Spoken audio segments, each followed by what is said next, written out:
Welcome to Tuesday night, where sometimes we talk about music on the Tuesday Night Music Show with Jay sitting there hanging out. What's up? Okay. Who, by the way, did not Hey, Brian. do what I asked him to do last night. I did not. I had a lot of stuff today. I did not. Yeah, next week I'll make the cuts. I'll diet. Got a diet. You I'll got do to. it. Looking for the Keanu lines and the Grecian formulas. Got to get the dark and then got to get the Keanu lines right there. I know. Yeah. I was looking at a picture today. I'm like, oh, I gotta. You guys either had a beard. Yeah. Okay. And the thing I don't like is I have a bad habit of doing. Let me just get a little more. Oh, damn it. Oh. And before you know it, you've shaved it off. I'm not good at I need to get like a piece of cardboard. All you got to do is go zoop, and you're done. Yeah. Yeah. That's all. And we have Howie. One time I did it. I did the Movember thing for cancer or whatever it was. And that was it. I was like, this is a pain in the ass. I'm never doing this again. Yeah. I know why women lose their eyebrows and stuff, because they start just a little and then they can't stop themselves. I'm terrible doing shrubs too. Oh yeah. I started with an 8-foot shrub wall and I ended up with like 2 feet. Yeah. Like, it's still not even. How you doing, Howie? I'm doing really good. I watched our lead-in show, and the comments just made me very happy. We get a lot of really nice people. Hopefully, we'll get nice people tonight. What was the yeah. Hopefully, we do something tonight that they actually like. Yeah. Yeah. Alex the Bubble put a link in the chat. Did you see it? Yes, I did. Mm-hmm. Do you know who that guy is? Yeah, I saw your comment. I was like, oh my gosh, like he got in some sort of trouble. Right. Yeah. Well, that was, it was DJ Mag put up a video recently. I mean, like a couple weeks ago, and Alex shared it. And it's basically a video that was floating around in I think the late 80s called Cameron Paul Tells All. Mm-hmm. It's DJ Cameron Paul, who was a San Francisco guy. He was kind of the guy with the mustache. He was doing like a class thing, or? Yeah, that's Cameron Paul. Yeah, I've seen that. I love Cameron Paul. I love his mixes. I don't know if you're familiar with him or not, but a little bit, because I've seen that video. I wish I could play it on the show, but we'll get flagged. There's a track by a band or an electronic act from Germany. I believe they're from Germany, called CCCP, which is a Russian, Yes. I was going to say CCCP sounds familiar. Right, but the track is called American Soviets. And it's from I think 85, 86. Yep. Okay. And it's a club staple. Like it really is. But then Cameron Paul does a remix of it in like 88.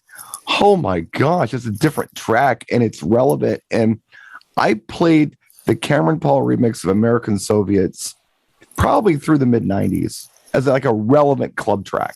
Wow. And it's really good. After the show, I would love to kind of give you a before and after of that song. Housey or dancey? After you, Housey or dancey? Like, Housey is like a house track versus a dance track being like a pop Jay, song. it would almost fit into your dark wave set. Oh. It's like a dancey track, but it's kind of dark. It's cool. And what I'd love to do after the show is just show you what it sounds like, the original versus the Cameron Paul treatment. It's impressive. This is a guy that I always really admired. And I think it was late 1990. Long story short, I ended up in San Francisco one night with my cousin, and she took me to the Palladium in Chinatown, downtown, and Cameron Paul was the DJ. I didn't really understand what that meant at the time. I'm like, okay. And then I got home, like, wait a minute, he's the guy on my records. That was the guy? So, yeah. Really. If you get a chance, check out Cameron Paul. He did some amazing remixes of other artists' tracks, did some of his own stuff. Big time DJ. He got in trouble for a payola thing. I don't know, the early 90s, sometime after I saw him. And he passed away a couple of years ago. He had been working as a veterinarian assistant in Tulsa, Oklahoma for the better part of 25 years. Wow. Was he DJing it all at the end or no? Walked away?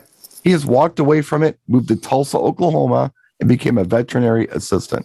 Wow. And this guy was a rock star.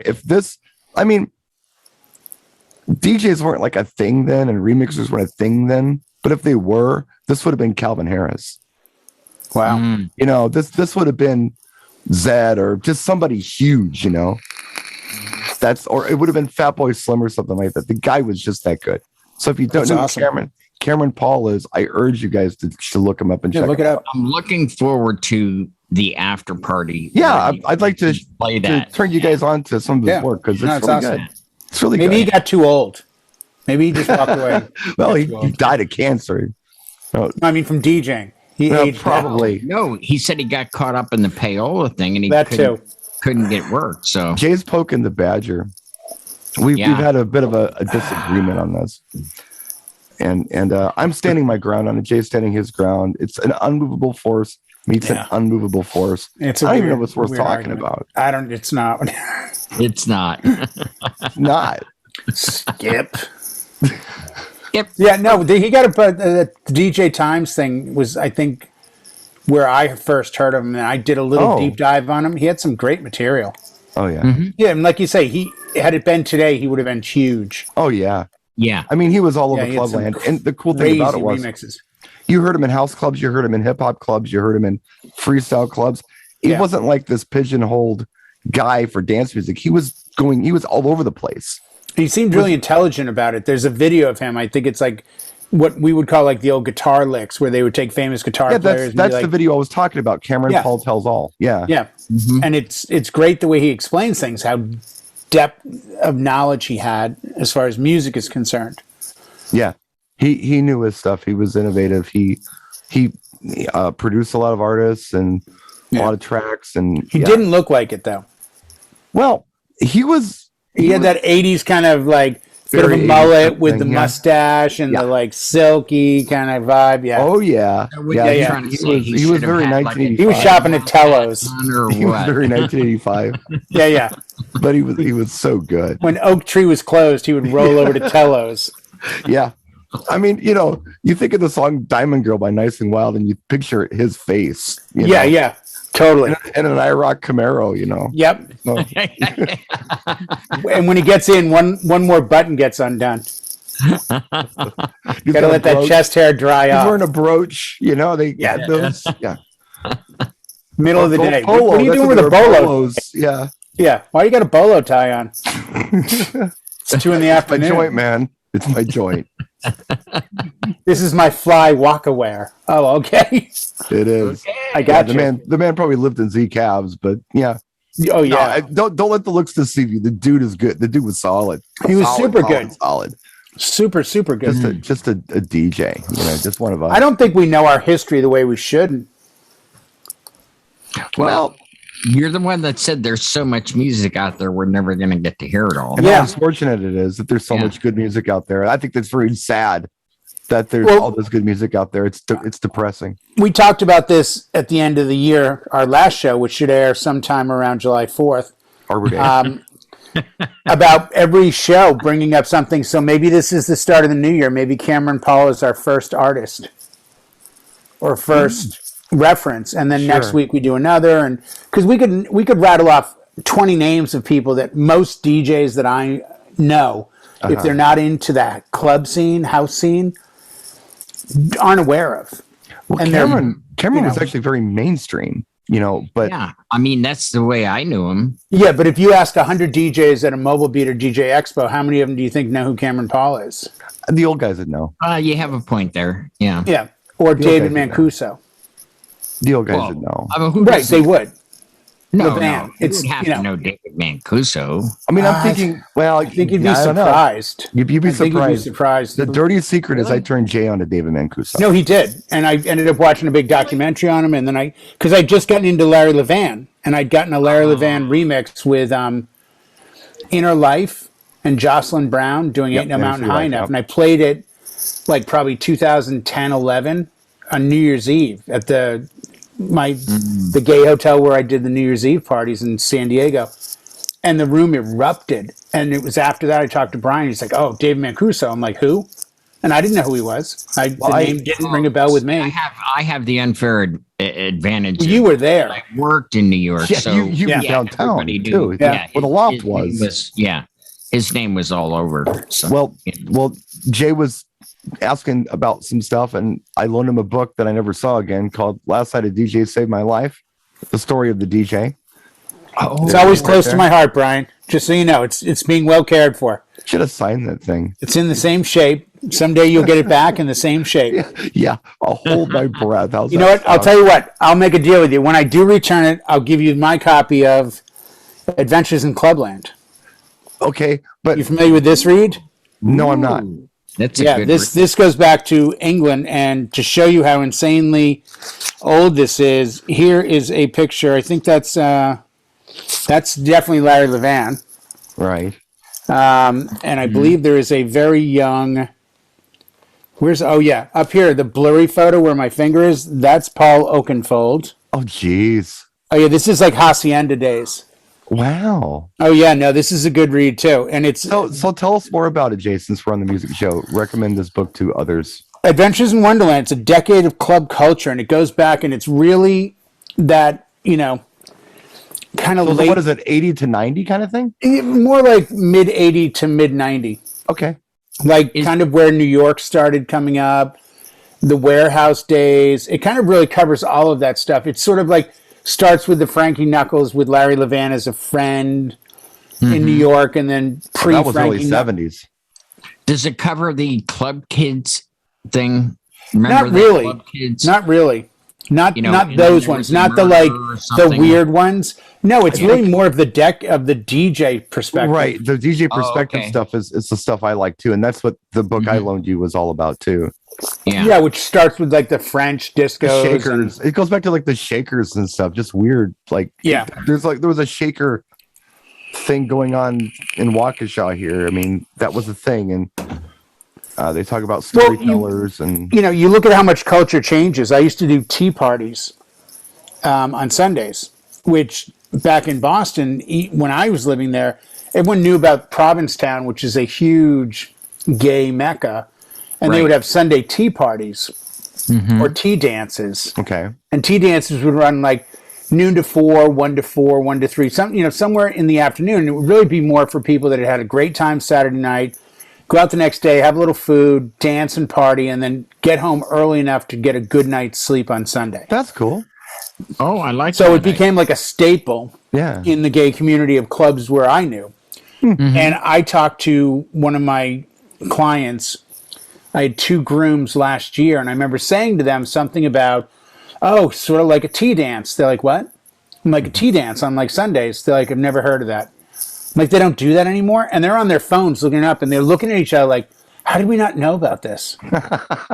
They're like, why does the straight DJ know more about the gay community than we do? We're gay. Yeah. And I'm like, but if you're not into that club scene, Sure. Hex Hector, I said to him, like, ooh, do some Hex Hector remixes. And they again.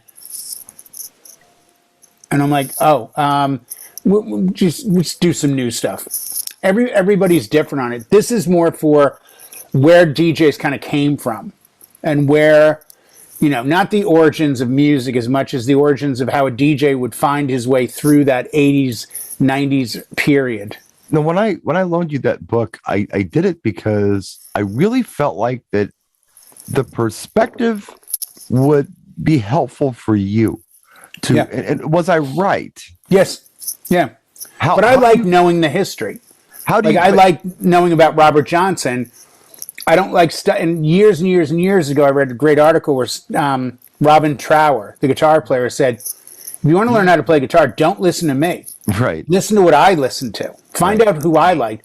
Go listen to Chuck Berry and Howlin' Wolf and Sonny Boy Williams and, and Robert, for the audience's perspective, Robin Trower was the guitar player for Procol Harum. Yes. And he went on to have his biggest hit's got to be Bridge of Sighs. Did his own thing. He was not a Hendrix player, but yet sounded much in that same vein. So people were accusatory, like, oh, he thinks he's Jimi Hendrix. It's like, no, he's totally really different, but he just had a sound. Yeah. Well, beyond just kind of knowing, the history, which is always nice. How have you been able to implement or perhaps be inspired by what you read? I think the inspiration comes from the fact that it makes you slow down.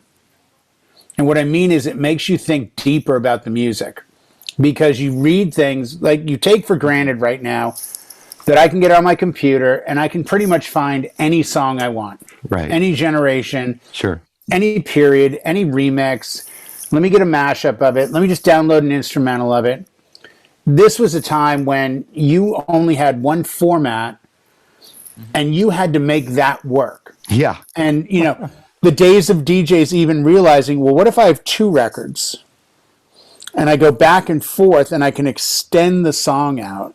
And the Francois K days of like, I'll remix it by making it longer, or I'll add this, and then I'll go back to that. Are you making what am I thinking? Stonewall references on me here? Francois K, no, that's mid 70s New York. I don't think he was Stonewall. I think he might have been. You don't know Francois K? I know you know Francois K. Well, I'm just saying, I think that he... Francois K was Jelly Bean Benitez, period. Like, after this, Jimmy will tell you. Yeah, Francois K was like one of the first remixers. What I was getting at, I guess, is that, I don't know. I think the perspective is interesting, too. And that's why I like it. I was thinking about, you know, if you wanted to extend an intro to a song, you had to loop it.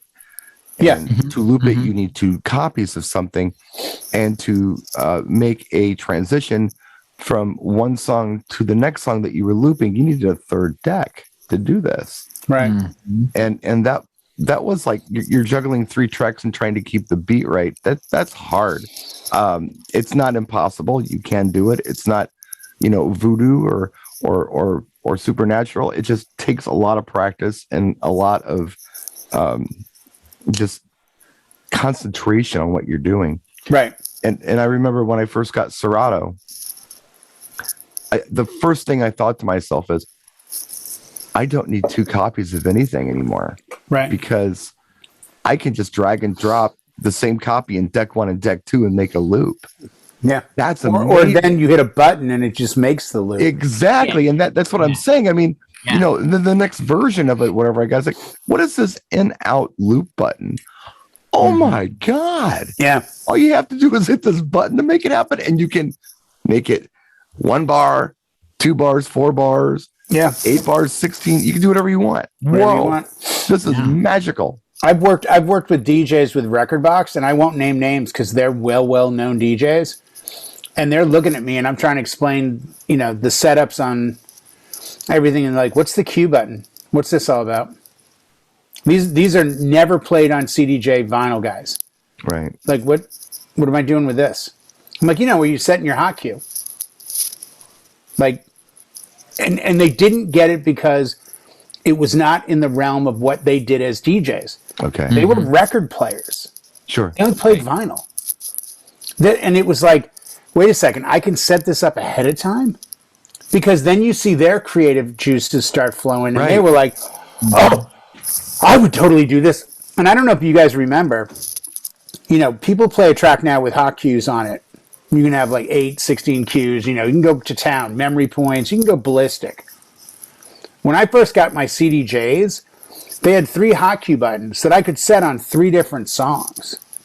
So I could sit here and hit hot cue A, track starts here, then hit B, it was a different song in a different section, and then C, another song, another section. So I would set like an intro for a wedding with 3 tracks. I'd just be A, B, C. And then all of a sudden I get the new CDJs as we move forward, and it's like, why isn't it going to a different track? Oh, no, it's all on the same track. I'm like, well, that sucks. They're like, why? Don't you want multiple hot cues on the same song? I'm like, no, I could create those on the fly, couldn't I? I'd rather be able to go to different songs. I think this is cool. So you can sit there and keep hitting hot cue B and have it just be a sample. Right. But that's the gear I started on, so that's what I had to learn with. Oh, sampling was another one that I mean, oh my gosh. I think I would have been dangerous if I would have gotten my hands on like like a 16-bit sampler in the late 80s, early 90s that I could bring with me to my events, I think I would have been dangerous. I mean, I had the... Look at the DJs that... Oh, go ahead. I'm sorry. No, I was just going to say, I remember I had the little Casio thing where you could put a sample in it and play it on the keyboard, and that was fascinating, but it really wasn't anything I'd use at a gig. And then, you know, my friend, my who was my friend, had a Fairlight series too, and, you know, the CMI, and which is all over the Cameron Paul stuff, by the way. And I'm curious, did he have a CMI? Because this is neat stuff. But that's the sounds that you heard in like all the Tears for Fears songs, like Shout. That's all Fairlight CMI. That's every sound you hear in Yes's Owner of a Lonely Heart. Peter Gabriel used it a lot. Peter Gabriel used it a lot. Yes, absolutely. In Your Eyes and that kind of stuff. And and Art of Noise Beatbox. ZZ Top used it on the Afterburner album. Yeah.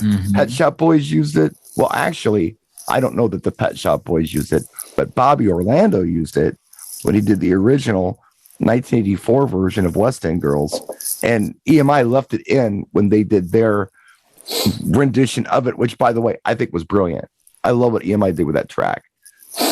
Regardless, I'm geeking out. But, I mean, that was like a giant thing.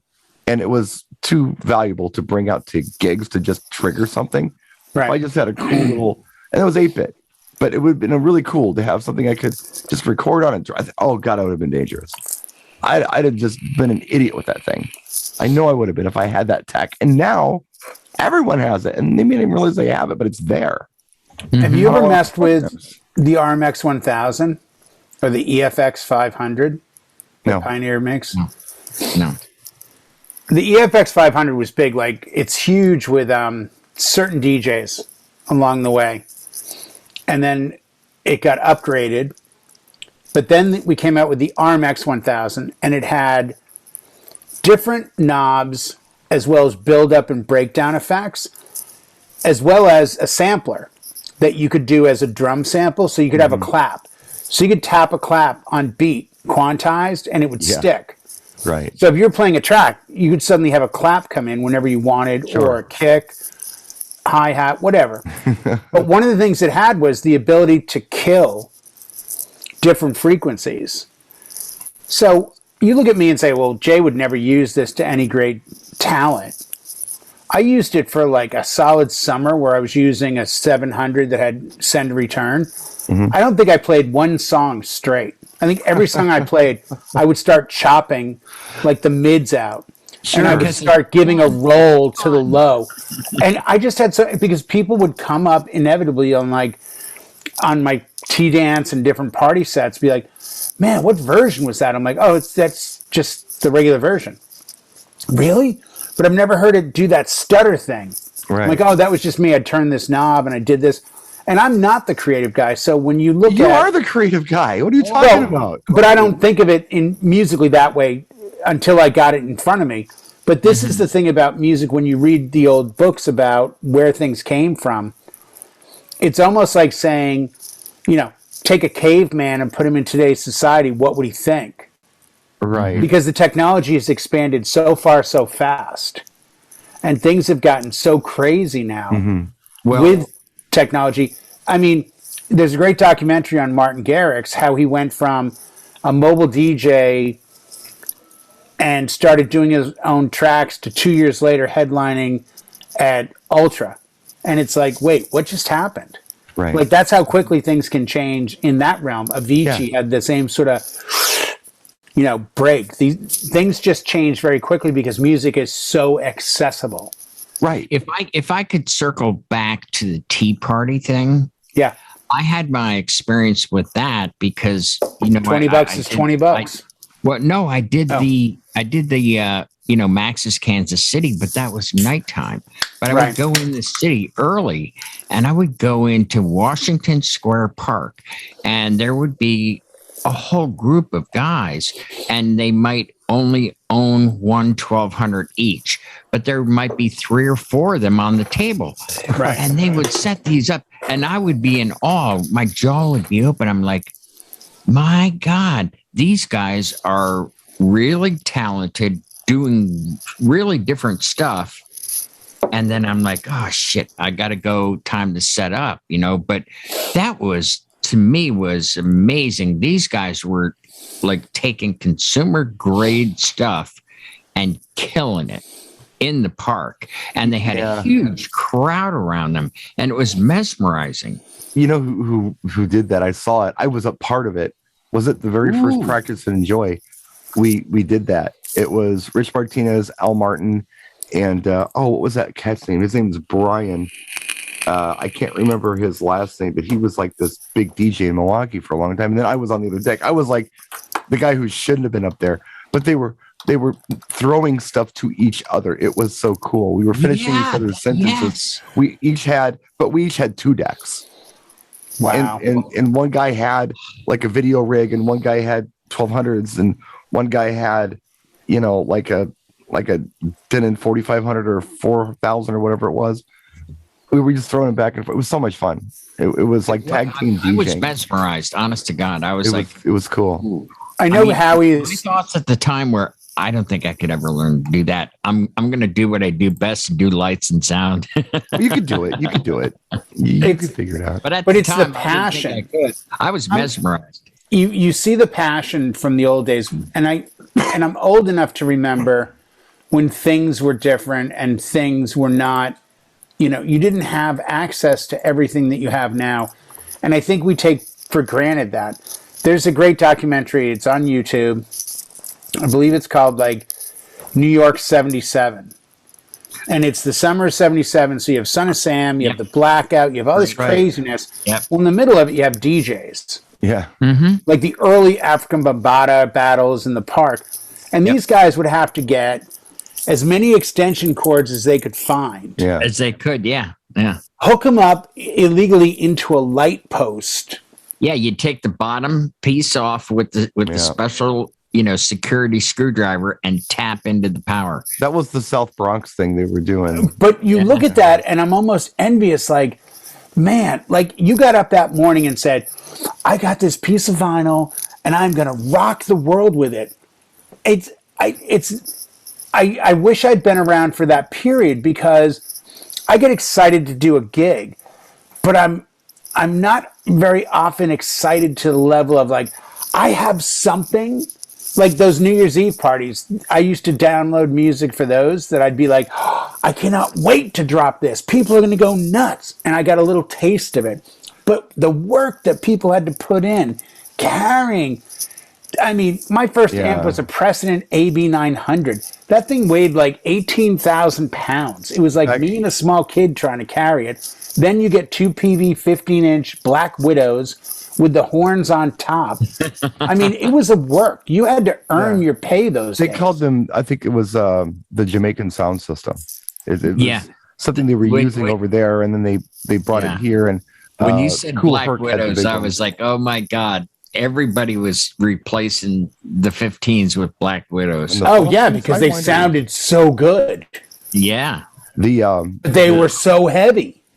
They were heavy. Oh my God, were they heavy? The funny story I heard was when Malcolm McLaren, he was in Manhattan for something, and somebody was telling him about this hip hop movement that was going on. And he's like, well, I got to see this. So he gets in his limousine, and goes to South Bronx, and they're doing this thing you're talking about. They're in the park. It's like Cool Herc or Flash or somebody's doing a thing. Right. And they pull up, and it's like, it's rough. They're starting to come up to the car, and he's like, get me the hell out of here. So you just get out of there. But from that, the guy was inspired to do Buffalo Gals. Right. Just from that, like pulling up and checking it out and then buzzing off. Wow. I'd love to go to Ibiza someday, or Ibiza, or whoever's going to correct my pronunciation on it. I would love to go to Ibiza at some point. Yeah, Ibiza or Ibiza. Hey, but Jay, I would much rather be able, if I had to go to a club. Jay, don't take the pill I'm not. in Isaiah. No, don't take it. No. No, no, that dork from American Idol. his only hit. Yeah, I said it. Poser. Yeah, exactly. Oh. It's pronounced poser. Yeah, whatever. Don't worry, we can Fair. edit But that out. I would much rather be able to go to a loft night or a garage night. I mean, and Howie, this is not, I've said this way before you disclosed your former career. I have said it before, I'll say it again. The greatest name of a nightclub ever, to me, is Max's Kansas City. I know, it the just... stories I heard before you, God. it just like I said, I told you guys about a group last week. Brian, I don't know if you were here. King's X. If you don't know them, look them up. And their album after Out of a Silent Planet is the greatest album title ever. Gretchen Goes to Nebraska.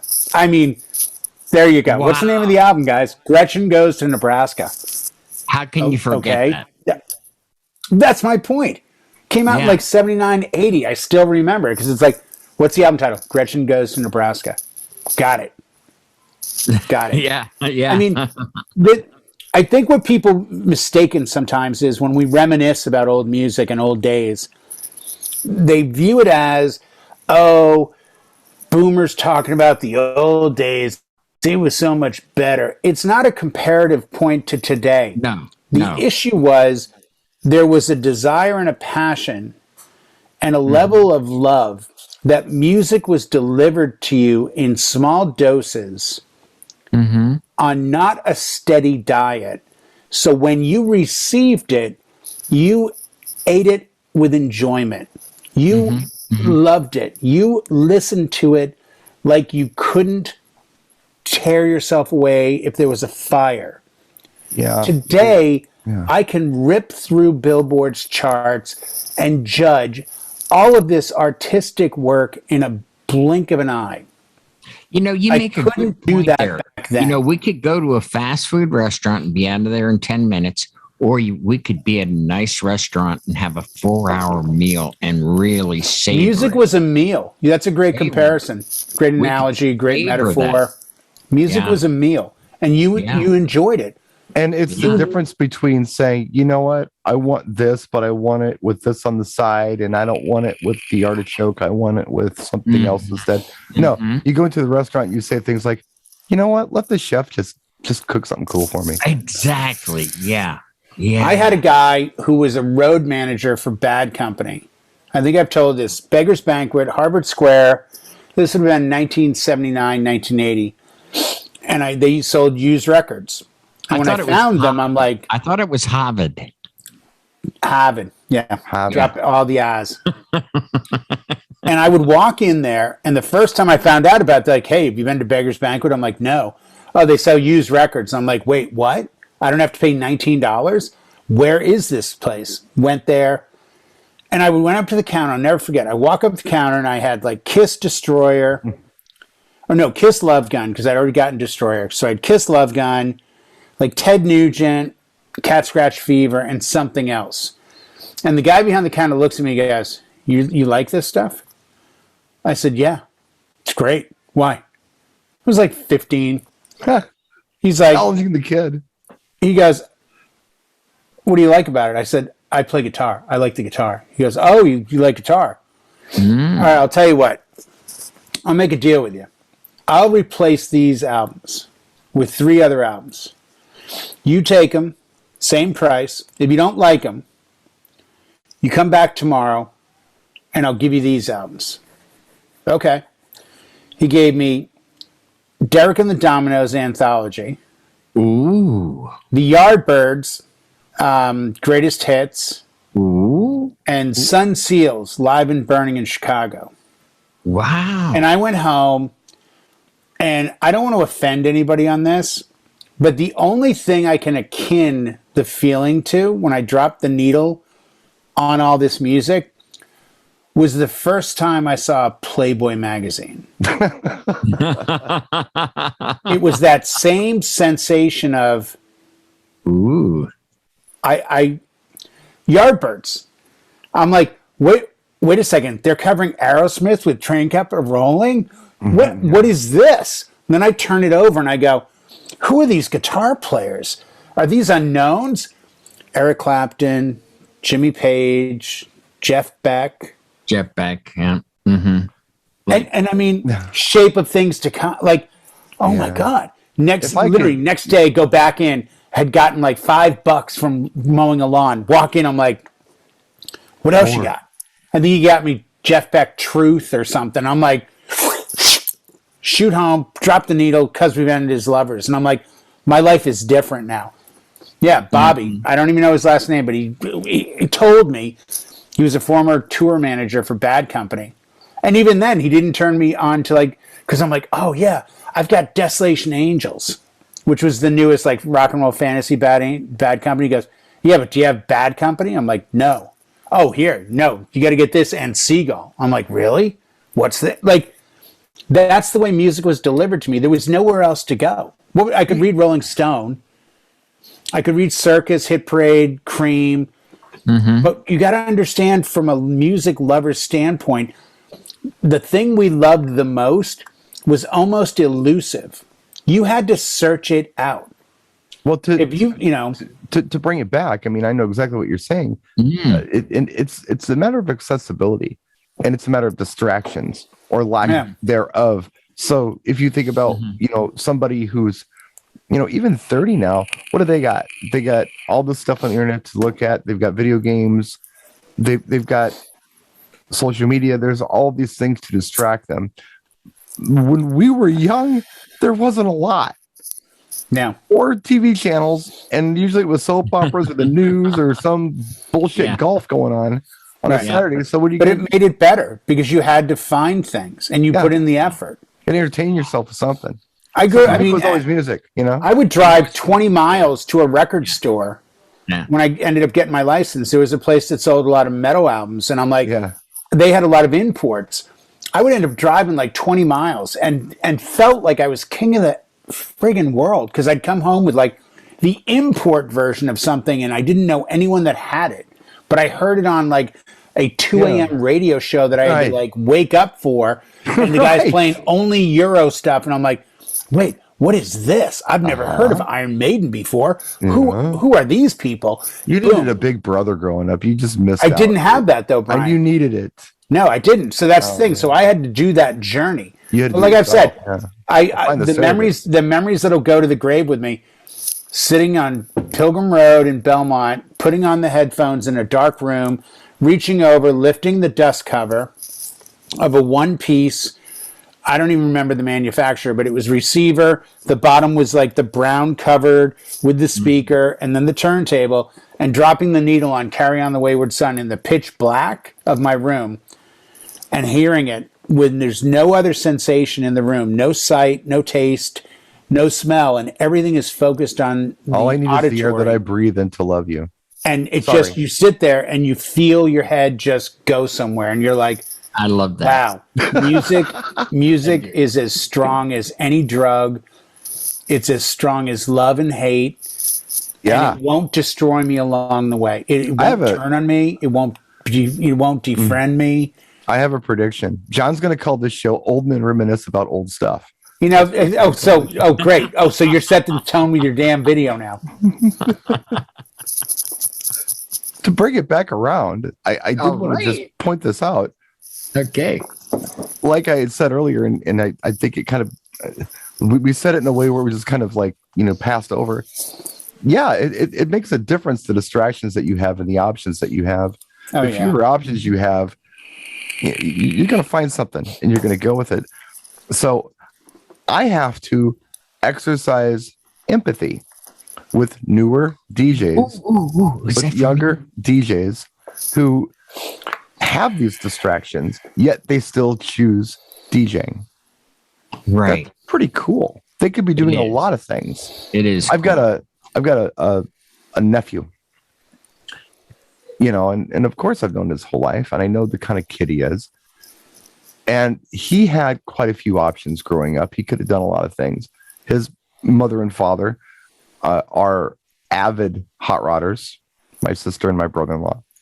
That did rub off on him, and he's decided to do that, and he's done that, and he's built some insane stuff, and he works professionally in the automotive industry, and he's got the funds to do what he wants to do, and he does exactly what he wants to do, and he knows what he's doing. He could have just been some video game kid, Because I mean, my sister's affluent. This kid could have done anything. He chose to go that route. That's cool. That's cool. He decided that he wanted to pay attention. He took an interest and he did it. I like that. It more choices, but still shows something cool, you know. And it's the same thing with DJing. Yeah, there's a lot of things you could be doing out there. There's videos. You could be doing stupid YouTube videos, seeing how many peas you can stick up your nose and probably, you know, make quite a bit of money monetizing that kind of crap. Make a note. What you decide to DJ. You decide to do thing. that. Hold on, I got to make a note about this one. Peas and up your nose. How many peas can you get up your nose? And they have to be frozen ones. Before you sneeze. It's all for the views. Before you sneeze or have to go to the doctor. Well, you know, monetized by Del Monte. Sponsors. That's what I need. Sponsors. Green Giant.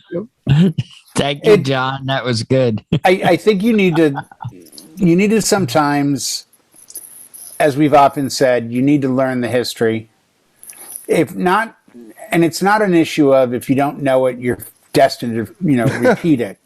It's more a matter of it just gives you a perspective. I think one of the great compliments of my life as an artist DJ oftentimes don't come to me after a full dance floor at a wedding. They come to me by the random guy or gal that comes up to me and says, this Thelonious Monk? I'm like, yeah. Oh, man. I remember seeing him and like, you know, I did a New Year's Eve where a guy came up and he goes, gave me $20, no joke intended, Howie, but literally at the New Year's Eve, comes up and he goes, this is for you. I'm like, oh, thank you so much. He goes, I haven't had a night like this. And this is like 10 o'clock on a night that's going till 1:30 in the morning. He goes, you are flooding me with memories of the Loft and the Paradise Garage. And I'm like, you were at Paradise Garage? Yeah. He's like, oh, we would see Larry every week. Now, this is a guy at the time. This has got to be 2010, 11, 12 in San Diego. And he's like, oh, the club scene back then. If this is what you love, you would have loved it. And I almost wanted to hit stop and go, all right, everyone go to the bar. I just want to talk to this guy for like 10 minutes. Yeah. But that's, you know, and that's where the excitement comes in. And it translates, I think, for DJs watching this who don't get what we're saying, I'll give you what it translates down to that you'll understand. When you go to a DJ show and you walk through the hallway and you overhear a conversation or you get in a conversation and you get that hallway info and knowledge and you walk away with a nugget, that's what we're talking about. Yeah. That was life with music back then. And it still is. It still is. I still get excited. I mean, you know, DJ John C., my boy in Boston, sent me a little something. I don't know what's on it, but I'm excited because now I have new something. I have new music that I get to listen to. I have new music that I get to enjoy. And it's got to keep going forward. Don't ever get stuck in music. Don't ever stop. Mm-hmm. Don't ever say, oh, that's enough. I've got what I need. I get so upset when I hear DJs go, oh, I got 2,000 files. I kill it at weddings. You probably do. And you're delivering a McDonald's hamburger. And you know what? If that's all they accept and want, that's cool. But you know what? There's a lot better cuts out there. Don't make yourself McDonald's when you can be Wagyu tomahawks. I thought he was going to say ragu, spaghetti sauce. And this makes no friggin' sense considering I don't eat either of those. So, yeah. Don't make yourself iceberg when you could be romaine. Yeah. Just go eat your lawn. You'll feel better. It's better for you than iceberg. Romaine is. The darker the green, the higher the vitamin level. Yeah. Yep. Nice. Good to know. No, I'm excited to turn you guys on to the Cameron Paul stuff. I can't wait. I can't wait. Yeah, no, it's gonna be good, and we're gonna try to do this every week now. We're gonna give you at least one artist a week, even if I have to do the back work.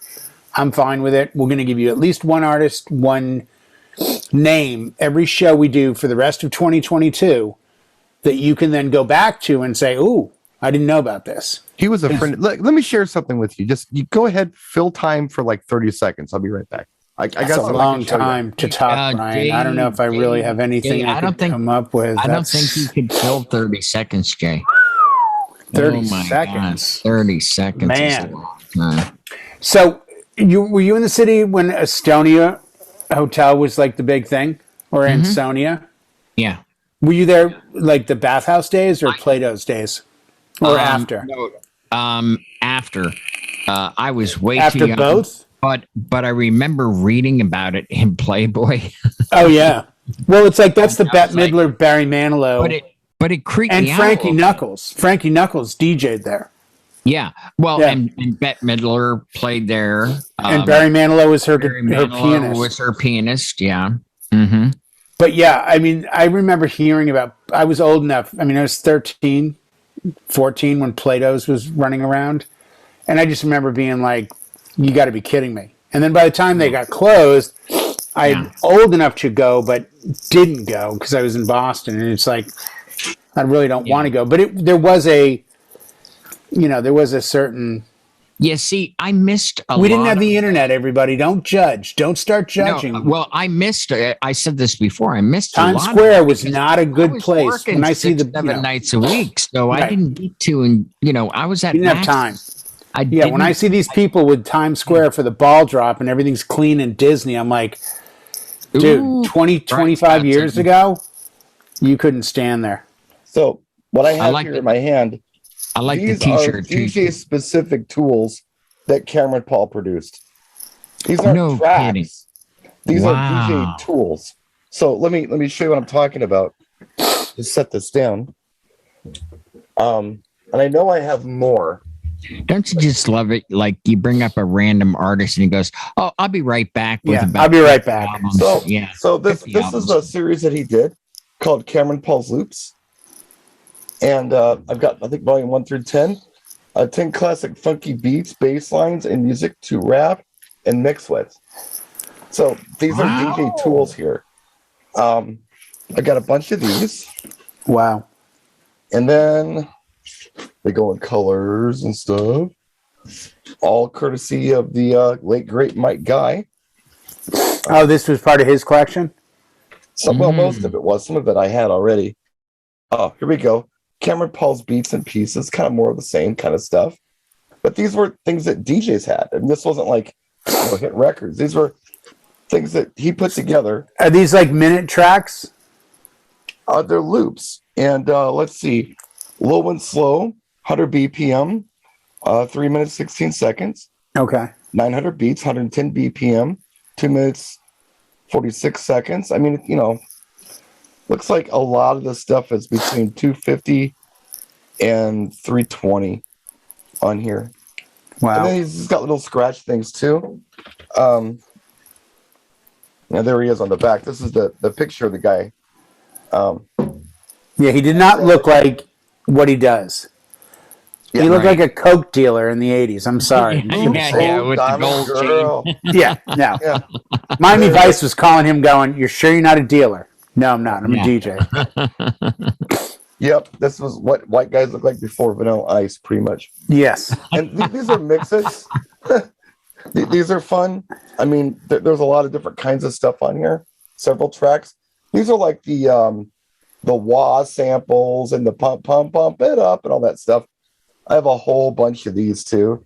Like a lot of these, he issued several. But yeah, that was just his tools for DJs. That doesn't count the songs that he actually, remixed and produced that were, club hits. This was just stuff that DJs had to do what they, the performances and things. Yeah. So I just thought I'd share that. That's awesome. He was a DJ's DJ, But see, again, this is something that back in the day, you would have had to make conscious decisions about, do I skip lunch and get 2 of these loop discs? Yeah. Or do I need the newest Lisa and the Cult Jam single? Or should I drop a funky beat? Oh, I know. Like, I think it's it's the technology, but let's be blunt. It's the investment. It's the friggin' investment. I mean, to be a DJ back in the day was expensive. Even when I started in the 90s, my music was all acquired by me buying it. I had like hundreds and hundreds of CDs. I had to go buy them. I had to find them. I had to buy them. I had to ask questions. Now you look at that and go, oh, poor Jay. Look, Brian's got 12,000 pieces of vinyl. Yeah, that's an investment. They're both investments. Now, I mean, I look at Craigslist and I see people going like, oh, I'm selling a 400 gig hard drive with music on it. I'm like, wait, what? Like, you know, or I'm joining a pool and I can get unlimited downloads for $20 a month. Forget the artist getting paid or anything, but, you know, the only benefit of it is this. If you don't know what to download, you don't know what to download. Yeah. I can give you all the ingredients and all the spices and the exact same stuff that the master chef next to you has, and I'll give you the exact same recipe. Do you really believe your version will taste the same as his? Because it won't. I can give you Brian S. Red's entire music collection and send you off to a gig. If you don't know what to play or why, it doesn't matter lost. if you have You're it. lost. Speaking of the latest Lisa and Cult Jam single, I'll leave you with this. And it was just something that happened to me recently that I thought was funny. And it was To do with Lisa? funny and cool all at the same time. Just what a small world we live in, you know? So when I was at Welcome to Rockville, and I was, you know, doing the set in the Swisher booth, Yep. a guy came up to me, an older cat with really long blonde hair, and he told me that he did the CC DeVille tribute thing. And he gave me a flyer. It was a really nice guy. And he got up on the stage and he sang on Skinny Bop. It's a vague memory. It was a long weekend, but I remember it happening. So I get this friend request and I look at the thumbnail and I'm thinking, is that dude? And I'm looking at his name. I'm like, I don't remember his name, you know, being Bob, but maybe it was Bob. I don't know. And I Googled this guy. And this guy friend requested me, mind you. It's Bob Rosenberg from Will to Power. Wow. He looks like CC DeVille. That's why muscles. I was confused, Yeah. but the muscles didn't make sense because this guy didn't have those muscles. Yeah. Do you This remember is- Will? Do you remember Will to Power, Jay? Oh, yeah, I remember Will to Power. Yeah, Say It's Gonna Rain, Dreamin'. Yeah. Yeah, so it was kind of like, that's So pretty he's cool. gone from that to being a Poison tribute band. Good for him. No, it's not the same guy. I just thought it was that guy because I just met him. Oh. I'm like, boy, I didn't remember his arms being big like that. And then I looked and I'm like, oh my gosh, okay. Never Oh, so mind. they're not the same guy. No. Oh, okay. It was him and his wife who were Will to Power. And still are gotcha. Will to Power. But But he wants to be your friend now. He is my friend now, but I didn't know who it Okay. was. I'm looking like, who is this guy? And I let it sit for a while because I went, I don't know. But yeah, that's who it is, and it was pretty Wow. cool because I'm a fan. You know, Yeah. Will to Power was awesome. I love Will to Power, so it was nice that he was flattered. Wow, this guy was reaching out to me. That's so cool. Small world stuff. I just thought it was neat, and This is true. I had Wow. the same thing happen with Herb Pump Powers, where you know I don't know if you knew who Herbie Powers is or Herb Jr. is, but he was the guy who he worked for a mastering company. Oh, was he the one company that did all the mastering and pressing? He was the big one, The big one, yeah. the one in the same building as Studio 54 and all Yes. I do know that name. Yeah. and I know of him. he cut, you know, Shannon's Let the Music Play. He cut all that Africa Mabata stuff. And Yeah. I mean, just And during the day, like huge back then. Information Society, everybody wanted him to cut the records because Yeah. he was able to, somehow he got more bass out of records than anybody else could when he would master them. Yeah. Guy Facebook friended me. I mean, it's such a cool small world like that. That's awesome. You know, it's not like we're I mean, it's rock and roll, but it's like guitar players, you know. Yeah, but still. No, I mean, but if they see what you're doing and they're trying to friend you. Yeah, I love know? it. I think it's That's so awesome. cool. Yeah. It's I'm friends with a couple of young ladies now from Russia. Today, I don't really know what they do. They're guys. They're guys, dude. What's that? They're I guys. thought she had a thick mustache. Well, if she doesn't have a thick mustache now, she will in about 3 years because Russians have no shelf life when it comes to that kind of stuff. Yeah, It just is what it is. You know, I came up with an alternate title for the video. Yeah. Music Discovery. Has a nicer ring to it. Yes. Well, boys, I've shall we discovered check out some lot. Cameron Paul? Sure, let's do that. Yeah, well, Let's do it. So we'll have to end it first. Okay. with that, we need to bid you all goodbye. Thank you so much for watching. Thanks, And everybody. yeah, I like your idea, Jay. Let's try to introduce somebody new every week. Yeah, every week. You might not know like about. I like it. Yeah. Even if it's people that like, are big, it doesn't have to be too deep diving, but maybe something that someone could hear or name, or just something where they could spend 5-10 minutes and be like, you know what, I do like this. Let me look a little deeper, and then find their own little way of almost a crate dig, almost a Sure. do what we used to do, where someone would say, do you know who so-and-so is? Just no, for I fun. don't. You should go check them out. And you had to make the effort to go look. And we won't always do somebody who's was Just something house. 40 years ago. We'll do new stuff. We'll do all kinds of stuff. Just stuff we think is cool. Sure. Maybe you might Yeah. like. So anyway, All right. thank you so much for tuning in. Jay, Peace. Howie, thank you. We'll see you next time. Thanks, guys. Good night, all.